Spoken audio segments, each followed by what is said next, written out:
Home made colours ఎలా prepare చేసుకోవాలో చూపిస్తానండి. నేనైతే కార్న్‌ఫ్లోర్ తీసుకుంటున్నాను. కార్న్‌ఫ్లోర్ వేసుకొని అందులో ఒక స్పూన్ పసుపు వేసాను, కొంచెం వాటర్ వేసాను, దాన్ని మిక్సీ చేసి ఈ కన్సిస్టెన్సీలో ఒక ప్లేట్లోకి అయితే తీసుకున్నాను.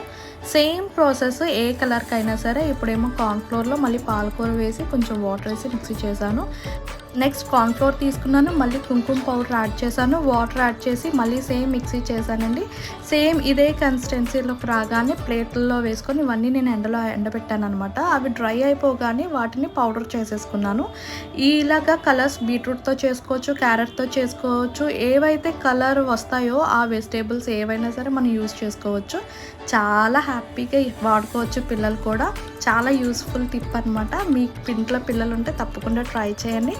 ఈ టిప్ అయితే నాతో మా మేడం షేర్ చేసుకున్నారు, నేను మీతో షేర్ చేసుకుంటున్నాను అనమాట. And finally enjoy your Holi with home made colours. Advance అందరికీ హ్యాపీ హోలీ.